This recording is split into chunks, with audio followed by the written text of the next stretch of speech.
네, 밖에 여전히 좀 비가 내리고 있습니다. 이번 주 내내 비 소식 있더라고요. 7월은 또 비가 내려줘야 제맛이죠. 그리고 남이 아주 뜨거운 8월이 찾아올 텐데 증시에도 2,800을 넘어 2,900, 3,000에 대한 서머랠리 기대감이 자리하고 있습니다. 지금 이 비 오는 분위기, 시장은 활활 타오를 것으로 기대하고 잘 진흙 속에 또 진주를 찾아봐야 될지 월간 한지영 이분 모시고 이야기 나눠보겠습니다. 원래 더 일찍 모시려고 했는데 시간이 안 돼서 오늘 이야기 아주 귀 기울여 듣겠습니다. 키움증권 한지영 연구원입니다. 어서 오세요. 네, 안녕하십니까. 네. 네. 요즘 바쁘세요? 아니 보통 저같이 투자 전략을 하는 분들이 가장 바쁜 시기가 시장이 빠질 때인데 지금은 덜 바쁘다라고 할 수가 있겠죠. 보통 이제 시장 올라갈 때는 다들 이제 수익 내느라 바쁘시니까 별로 이제 전체 시장 이야기는 잘 안 드시는 거고 시장이 빠질 때 대체 왜 빠지냐 여기에 대해서 궁금할 때가 제가 가장 바쁠 때인데 요즘에는 조금 아니지 않나라고 생각하고 있습니다. 체감적으로 그러면 연구원님이 좀 덜 바쁠 때는 시장이 좋다. 네, 제가 개인적으로 제가 좀 덜 바빴으면 좋겠죠. 여러분들께서 더 높은 수익을 누리기 위해서는 그 말씀을 드릴게요. 네. 좋네요. 아니 근데 6월에는 시장 분위기가 사실 좀 애매했었어요. 그래서 그렇죠. 하반기에는 색깔이 분명해질까에 대한 궁금증도 굉장히 컸었고 근데 지난 한 주를 놓고 보니까 삼성전자가 끌고 갈 수도 있겠는데? 그렇죠. 이런 분위기로. 그동안에 거의 삼성전자 때문에 많은 분들이 거의 3, 4개월 동안 고생을 했는데 이제 좀 그 고생에 대한 결실을 맺고 있지 않나라고 보고 있고 저 같은 경우는 뒤에서도 말씀을 드릴 수 있을 텐데 그 여름 기간까지는 우리가 계속 수확을 하는 시기다. 전 이렇게 좀 생각하고 있습니다. 그러면 지수 전망부터 듣고 가면 연고점 계속 돌파가 이어지고 신고가를 이어갈까요? 저는 그 하반기 코스피 밴드 상단을 3,000포인트로 제시했는데 3,000이라는 숫자가 되게 시각적으로 조금 부담스러운 그 숫자이긴 한데 이제 거의 얼마 안 남았다라고 보시면 될 것 같고 매크로 환경이나 실적적인 측면에서 따져봤을 때 충분히 도전해 볼 만하다 이렇게 생각하고 있습니다. 지금 그러면 이익 추정치 감안해 봤을 때 한 몇 배 정도인 거예요? 코스피가? 안 높아요? 지금 PER 기준으로 12개월 선행 EPS를 적용해 봤을 때 9점 거의 5에서 6배 정도니까 10배가 제가 봤을 때 우리나라 코스피 적정 레벨이었거든요. 10배만 가도 2,900 이상은 충분히 올라가는 숫자다라고 보시면 될 것 같아서 지금 오늘이나 내일 같은 경우는 지난주에 시세를 워낙 뿜었던 거에 대해서 좀 단기 급등에 대한 부담감, 숨고르기 같은 것들은 소강 상태 같은 것들이 전개가 될 수 있겠지만 저는 윗방향으로 보고 가는 게 맞다 이 말씀을 드릴게요. 3,000이 그래서 10배 넘어가도 그렇게 부담스럽진 않은 숫자로 지금 현재도 마찬가지로 보세요. 그러면 그 매크로적인 환경을 좀 보자면 지난 금요일에 고용지표 발표가 됐잖아요. 아무래도 그 3,000포인트에 대한 기대감은 실적도 있겠지만 금리 인하가 해줘야 그렇죠. 움직이지 않겠느냐 이렇게 보던데 사실 FOMC 이번 3월에서는 1회로밖에 이야기가 안 나왔단 말이에요. 9월 인하 가능성 보세요? 네, 저는 9월에 인하해서 그 연내 12월까지 총 2번 인하한다라고 좀 생각을 하고 있고요. 연준 입장에서는 1회 인하로 제시했는데 그들이 우리가 계속해서 상기를 해봐야 되는 게 데이터 후행적입니다. 그래서 최근에 파월 의장 이야기를 들어봐도 최근에 인플레이션 데이터 내려간 거 반기면서도 디스인플레이션 재개가 된 것 같다. 이렇게 이야기하면서 그와 동시에 연준 위원들은 더 많은 데이터를 보기 원한다. 이런 입장을 표명했거든요.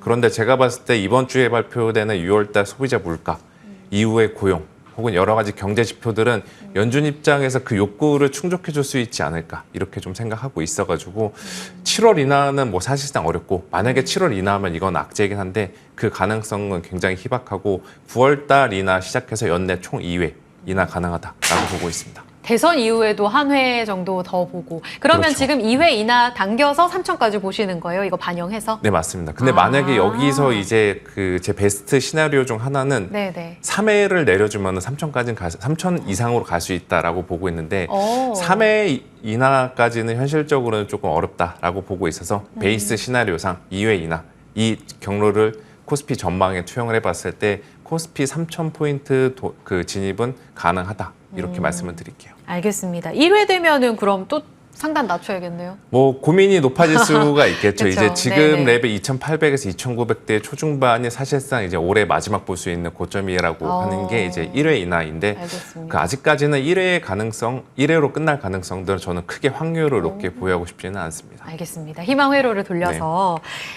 이달 말에 있을 FOMC도 중요하겠네요. 그러면 이제 실적 시즌이 지난주 삼성전자가 이제 포문을 아주 시원하게 자신감 네, 넘치게 맞습니다. 열어줬거든요.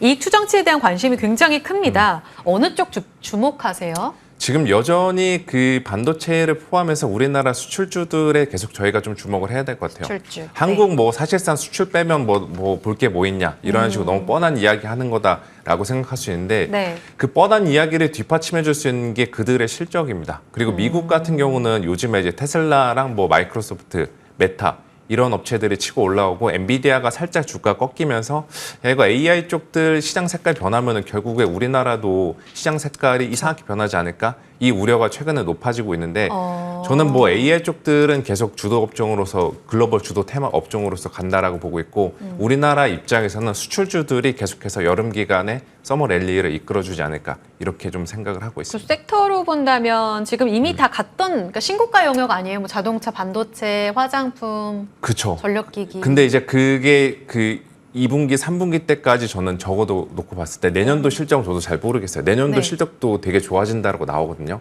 거기에 대해서는 저도 약간 퀘스천 마크를 붙고 있는데 올해 실적만 놓고 보면은 반도체랑 자동차 그리고 뭐 디스플레이, IT 하드웨어 그리고 플러스 바이오 이런 업체들은 이익 전망들이 계속 개선이 되고 있습니다. 최근에 이제 반도체가 여기서 더 올라갈 수 있을까에 대해서 우려감들이 높았고 결국에는 올해 여름을 기점으로 이익이 피크아웃하면서 내려간다라는 전망들이 네. 그 한두 그 군데군데 들렸었는데 삼성전자 실적에서 어느 정도 저희가 확인을 했잖아요. 그리고 미국의 뭐 지표들 보면은 경기 둔화가 된다라고 하는데 실수요는 아직 살아 있고 우리나라는 또 아직까지는 환율이 좋습니다.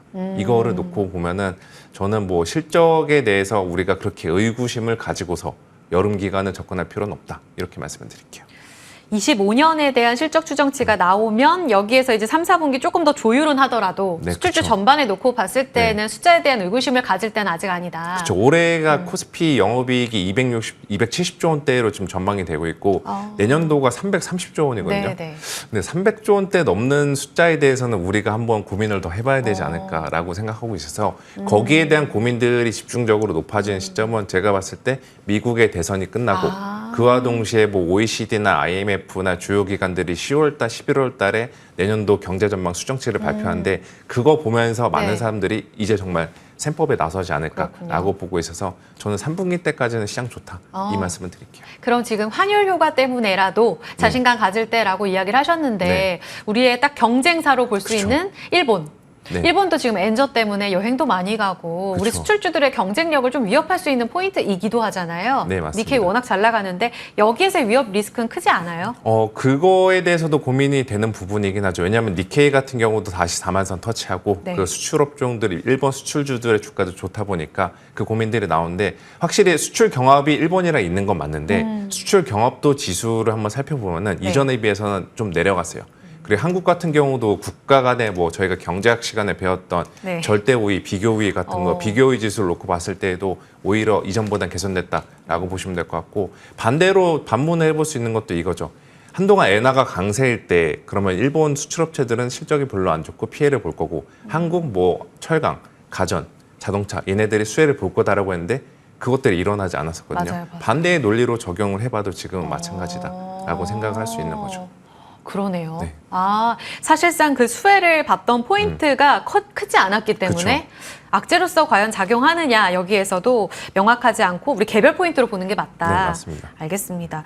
위원님 그러면 기업 프로그램, 그러니까 밸류업 프로그램은 네. 어떻게 보세요? 증권가에서 대다수의 하우스는 삼성전자랑 밸류업 이게 네. 이제 코스피 이끌 거라고 하잖아요. 근데 지금 신고가 영역인데 그쵸. 지금 들어가도 되나요? 저도 거의 사실상 거의 3월 달부터 밸류업 계속 올해는 꼭 담고 가야 된다라고 금융이나 자동차는 담고 가야 된다라고 말씀을 드렸는데 네. 지금 생각보다 주가가 빨리빨리 올라오니까 저 같은 경우도 좀 고민이 되는 지점이긴 해요. 그래서 여기서 지금은 굳이 비중을 추가로 실을 필요도 없고 그렇다고 차익 실현할 필요도 없고 연말까지만 그 현재 가지고 있는 포지션 그대로 들고 가도 나름의 재밌는 성과를 내지 않을까라고 보고 있고 밸류업 프로그램의 이번에 뭐 핵심 중 하나는 기업들의 자율성에 기댄 건데 그 자율성을 가장 잘 수행할 수 있는 이제 업종들이 은행, 증권, 자동차 이 세 개 업체들, 세 개 업종들이라고 생각해서 저는 그 관점을 계속 유지하고 있어서 지금 시점에서 이제 밸류업을 비워놓고 가는 것도 애매하고 더 채우고 가는 것도 애매한 상태이긴 하지만 그래도 연말까지는 그냥 꼭 들고 가자라고 말씀을 드리고 싶고 더 중요한 게 이제 금융투자소득세와 관련된 건데 네. 그거는 이제 특정 업종이 아니라 코스피 전반적인 전체적으로. 리레이팅과 관련이 있죠.